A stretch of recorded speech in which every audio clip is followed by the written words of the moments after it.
Hello friends, welcome back to my channel multi champ. మన multi ఛాంప్లో ఇవాల్టి special achari బేగన్ curry. అదేనండి, వంకాయ బంగాళదుంప కూర, కానీ కొంచెం డిఫరెంట్ స్టైల్లో చేస్తాం. అండ్ ఇది డిఫరెంట్గా ఉంటుంది, అలాగే డిఫరెంట్ ఫ్లేవర్స్తో చాలా టేస్టీగా కూడా ఉంటుంది. అయితే దానికి ముందుగా కావాల్సినవన్నీ నేను చెప్పేస్తా, జాగ్రత్తగా వినండి. ఇక్కడ నేను వచ్చేసరికి 1/2 కిలో వంకాయల వరకు, అంటే సన్నటి వంకాయలు ఉంటాయి కదా, ఈ మాత్రం సైజు సన్నటి వంకాయలు ఉంటాయి కదా, ఆ వంకాయల్ని చిన్న చిన్న ముక్కలుగా తరిగేసుకొని ఉప్పు నీళ్ళలో అయితే నానబెట్టేసాను. మనం తెలుసు కదా, ఉప్పు నీళ్ళలో ఎందుకు నానబెడతామంటే వంకాయలు కలర్ మారవు, అదేవిధంగా కండ్ర పట్టవు. అలాగే 2 మీడియం సైజ్ ఉల్లిపాయలు తీసుకొని మీడియం సైజ్ ఉల్లిపాయలు తరుక్కున్నాను. అలాగే 3 టొమాటోలు కూడా ఇలా సన్నగా తరిగేసుకున్నాను. ఓకే, దాంతోపాటు ఒక మీడియం సైజ్ బంగాళదుంప తీసుకొని ఈ విధంగా ఈ విత్తులో చూసారా, ఈ విత్తులో తరిగేసుకొని పెట్టుకోవాలన్నమాట. ఇప్పుడు మనం ప్రొసీజర్లోకి వెళ్ళిపోదాం. స్టవ్ మీద ఈ విధంగా ఒక కడాయి పెట్టుకుందాం. కడాయి పెట్టుకొని స్టవ్ అయితే ఆన్ చేసుకున్నాం కదా. ఇప్పుడు జస్ట్ కడాయిలో ఏం చేయాలంటే మెయిన్ ఇంగ్రీడియంట్స్ చెప్తాను, జాగ్రత్తగా చూడండి. ఇక్కడ వచ్చేసరికి ఒక బిర్యానీ ఆకు అయితే సైడ్ని పెట్టుకుందాం. బిర్యానీ ఆకు అయితే వేస్తాం, కానీ సైడ్ని పెట్టేసుకుందాం. అలాగే ఇక్కడ 3 ఎండుమిర్చి, అలాగే 1/2 టీ స్పూన్ ఆవాలు, 1/2 టీ స్పూన్ వరకు జీలకర్ర, 1/2 టీ స్పూన్ వరకు మెంతులు, 1/2 టీ స్పూన్ వరకు అంటే కొంచెం తగ్గినా పర్లేదు. ఓకే, అలాగే 1/2 టీ స్పూన్ వరకు సోంఫ్. ఓకే, సోంఫ్ అనేది ఈ కర్రీకి మంచి ఫ్లేవర్ని ఇస్తుంది. అలాగే నెక్స్ట్ వచ్చేసరికి 2 టీ స్పూన్స్ వరకు ధనియాలు, 2 టీ స్పూన్ వరకు ధనియాలు, దాంతోపాటు 1/2 టీ స్పూన్ వరకు నల్ల జీలకర్ర, అదేనండి కలౌంజీ అంటారు, బ్లాక్ క్యూమిన్ సీడ్స్ కూడా అంటారు. వీటన్నింటినీ అంటే ఎండుమిర్చి అయితే పక్కన పెట్టుకొని మిగతా ఇంగ్రీడియంట్స్ అన్నింటినీ ఇందులో వేసుకుందాం. లో టు మీడియం ఫ్లేమ్లో ఈ విధంగా కలుపుతూ మంచి సువాసన వచ్చే వరకు వేయించుకుందాం. ఈ విధంగా మనం కలుపుతూ వేయించుకుంటే ఏంటంటే ఈవెన్గా ఫ్రై అవుతాయి. మరి అలానే ఎక్కువసేపు అయితే అక్కర్లేదు, లైట్గా వేయించుకుంటే సరిపోతుంది. ఓకే, ఈ విధంగా మనం లైట్గా వేయించుకున్నాం కదా. ఇప్పుడు ఇందులోనే 3 ఎండుమిర్చి వేసుకొని వీటిని కూడా ఇంకొక 1 to 2 మినిట్స్ పాటు వేయించుకుందాం. చూసారు కదా, 1 to 2 మినిట్స్ వరకు వేయించుకున్నాం కదా. వేయించుకున్న తర్వాత ఇవైతే ఫ్రై అయ్యాయి, అంటే మరీ ఎక్కువైతే అక్కర్లేదు చెప్పాను కదా. ఇలా లైట్గా ఫ్రై అయిన తర్వాత వీటన్నింటినీ ఒక ప్లేట్లోకి తీసుకొని చక్కగా బాగా చల్లారనిద్దాం. చల్లారిన తర్వాత ఫైన్ పౌడర్లా గ్రైండ్ చేసేసుకుందాం. చూసారు కదా, ఇక్కడ ఫైన్గా గ్రైండ్ చేసుకున్నాం. మరీ ఫైన్గా అయితే అవ్వదు ఫ్రెండ్స్ ఇది. ఓకే, కాస్త బరకగా అంటే కోర్స్గా గ్రైండ్ అయింది. ఇప్పుడు నెక్స్ట్ ప్రొసీజర్లోకి వెళ్ళిపోదాం. కర్రీకి సరిపడంత ఆయిల్ వేసుకుందాం. అంటే సుమారుగా ఒక 1.5 టేబుల్ స్పూన్ వరకు అయితే ఆయిల్ వేసుకున్నాను. ఆయిల్ వేసుకున్న తర్వాత ఆయిల్ని కాస్త వేడెక్కనిద్దాం. ఆయిల్ అయితే లైట్గా వేడెక్కింది ఫ్రెండ్స్. ఇప్పుడు ఇందులోనే మనం ముందుగా కట్ చేసి పెట్టుకున్నాం కదా, ఆ వంకాయ ముక్కల్ని వేసుకుందాం. వేసుకొని జస్ట్ మరీ ఎక్కువ అక్కర్లేదు, లైట్గా అయితే వేయించుకుందాం. కర్రీ అండి ఓపిక్గా చేయండి, సూపర్ టేస్టీగా ఉంటుంది. పిల్లలకి ఎప్పుడూ ఒకేలా చేసి పెడితే కొంచెం ఇష్టంగా తినరు. ఓకే, కాబట్టి అప్పుడప్పుడు మధ్యలో ఈ విధంగా జస్ట్ కొంచెం డిఫరెంట్గా చేస్తే చాలా ఇష్టంగా తింటారు. ఓకే, ఇప్పుడు మనం స్టవ్ని మీడియం టు లో, అదేనండి లో టు మీడియంలో పెట్టుకొని వీటినైతే కొంచెం లైట్గా వేయించుకుందాం. చూడండి ఫ్రెండ్స్, వంకాయలు ఈ విధంగా వేగాయి కదా. మరీ చెప్పాను కదా, మరీ ఎక్కువ అయితే వేగక్కర్లేదు. ఈ స్టేజ్లో మనం వీటినన్నింటినీ ఒక ప్లేట్లోకి తీసేసుకుందాం. చూసారు కదా, ఇవి తీసేసుకున్నాం కదా. ఇప్పుడు మనం ముందుగా కట్ చేసుకొని పెట్టుకున్నాం కదా బంగాళదుంపలను కూడా ఇందులో వేసుకుందాం.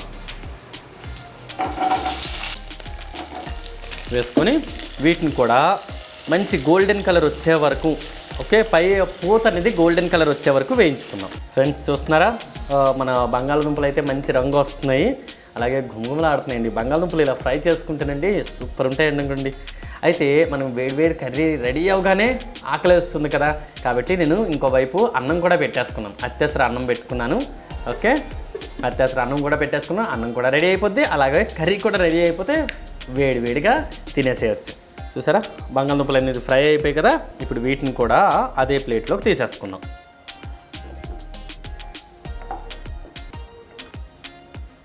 ప్లేట్లోకి తీసేసుకున్నాం కదా. ఇప్పుడు మనం నెక్స్ట్ ప్రొసీజర్లోకి వెళ్ళిపోదాం. ఇప్పుడు అదే కడాయిలో, అంటే మనమైతే ఆయిల్ ఇంకా వేసుకోవట్లేదు. ఓకే, గుర్తుపెట్టుకోండి, ఆయిల్ వేసుకోకుండానే అదే కడాయిలో 2 ఇంచుల వరకు దాచిన చెక్క, అలాగే 5 లవంగలు వేసుకొని దాంతోపాటు ఒక బిర్యానీ ఆకు ఈ విధంగా తుంపి వేసుకున్నాం. ఓకే, వేసుకొని వీటిని లైట్గా ఫ్రై అవనిద్దాం. లవంగం, దాల్చిన చెక్క, అలాగే బిర్యానీ ఆకు వేగింది కదా.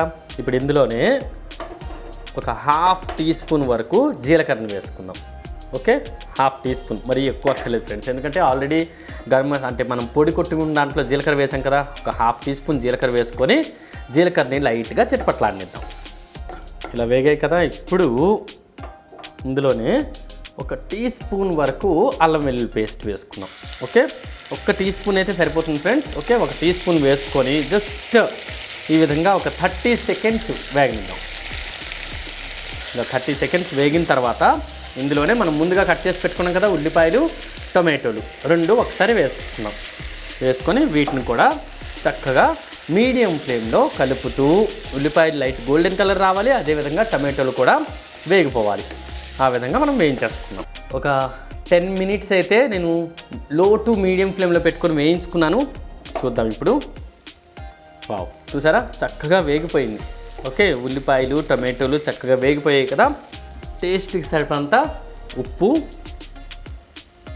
1 టీ స్పూన్ వరకు కారం, కొంచెం ఎక్కువైనా పర్లేదు, మీరు స్పైసీగా తింటే కనుక కొంచెం ఎక్కువ వేసుకోండి. అదేవిధంగా 1/2 టీ స్పూన్ వరకు పసుపు. దాంతోపాటు కర్రీకి మంచి ఫ్లేవర్ రావడానికి కాస్తంత ఇంగువ. ఓకే, నేనేమైతే ఇంగ్రీడియంట్స్ చెప్తున్నానో కంపల్సరీ ఓకే స్కిప్ చేయకుండా వేయండి. మీ కర్రీ చూడండి సూపర్గా ఉంటుంది. కాస్తంతండి, అంటే మరీ ఎక్కువ కాదండి, 1/2 టీ స్పూన్ కంటే కొంచెం తక్కువ ఇంగు వేసుకొని వీటన్నింటిని ఒకసారి కలిపేసుకుందాం. ఇలా కలుపుకున్న తర్వాత ఇందులోనే మనం ముందుగా వేయించి పెట్టుకున్నాం కదా వంకాయలు, బంగాళదుంపలు, వీటన్నిటిని కూడా వేసుకుందాం. వేసుకొని వీటిని కూడా ఇంగ్రీడియంట్స్తో పాటు కలుపుకుందాం.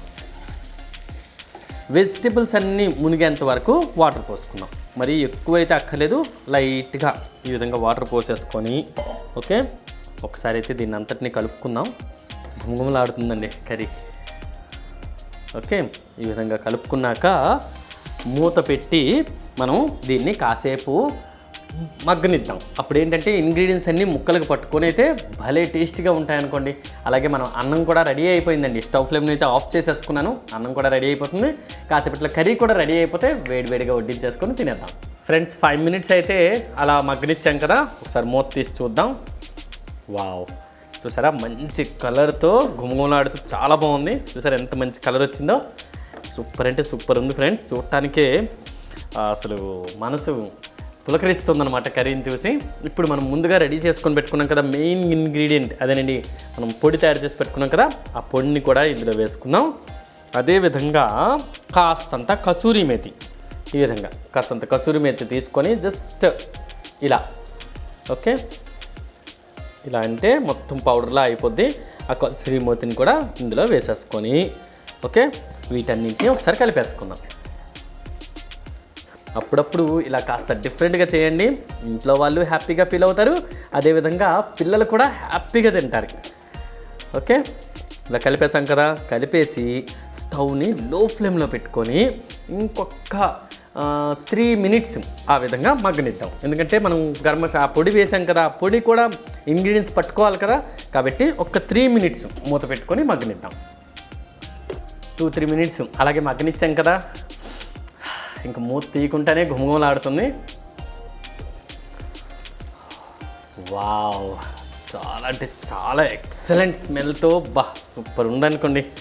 ఓకే, కర్రీ కూడా చూసారా కన్సిస్టెన్సీ చాలా చక్కగా వచ్చింది కదా. అంటే మరీ దగ్గరగా అవ్వకూడదు, అలాగని మరీ గట్టిగా కూడా ఉండకూడదు ఈ కర్రీ ఫ్రెండ్స్. అన్నంలోకి కాకుండా చపాతీలోకి కూడా సూపర్ ఉంటుంది అనుకోండి. ఓకే, అంటే మన కర్రీ అనేది పర్ఫెక్ట్గా రెడీ అయిపోయింది. ఇప్పుడు స్టవ్ ఫ్లేమ్ని ఆఫ్ చేసేసుకొని వేడివేడిగా సర్వ్ చేసేసుకుందాం. ఇప్పుడైతే అన్నం పెట్టేసుకుందాం. అన్నం కూడా వేడిగా ఉంది ఫ్రెండ్స్. ఓకే, అన్నం అయితే పెట్టేసుకుందాం.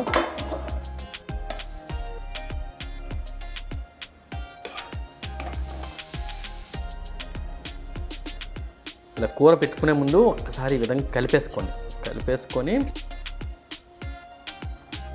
నాకు దీంట్లో పొటాటోస్ అనేది చాలా ఇష్టం, ఎందుకంటే ఫ్రై అయి ఉంటాయి కదా, చాలా బాగుంటుంది. అదేవిధంగా లైట్గా గ్రేవీ వేసుకుందాం. వేడివేడి రైసు, అలాగే వేడివేడి కర్రీ.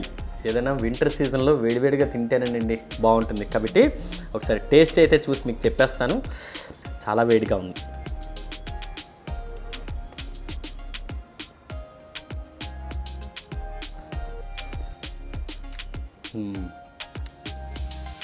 మనం వేసిన సోంపు ఫ్లేవరు, కలుంజీ ఫ్లేవర్ అదేనండి, నల్ల జీలకర్ర ఫ్లేవర్స్ అయితే ఎక్సలెంట్గా తెలుస్తున్నాయి. నిజంగానే సూపర్ ఉందనుకోండి అచారీ బేగన్ కర్రీ. ఒకసారి డెఫినెట్గా మీరు ట్రై చేయాల్సిందే. ఓకే, ట్రై చేసి చూడండి, అందరూ ఇంట్లో వాళ్ళందరూ కూడా ఇష్టపడతారు. ఓకే, నాకైతే చాలా నచ్చిందండి. బంగాళదుంప అనేది వేయించి కర్రీ ఉండాం కదా, ఆ ఫ్లేవర్ అయితే తెలుస్తుంది. వేయించినప్పుడు మనకు వస్తుంది కదా స్మెల్, ఆ స్మెల్ కూడా తెలుస్తుంది. సూపర్ అంటే సూపర్గా ఉంది. కాబట్టి మీరు కూడా తప్పకుండా ట్రై చేసి మీకు ఎలా కుదిరిందో మా కామెంట్ సెక్షన్లో తప్పకుండా తెలియజేయండి.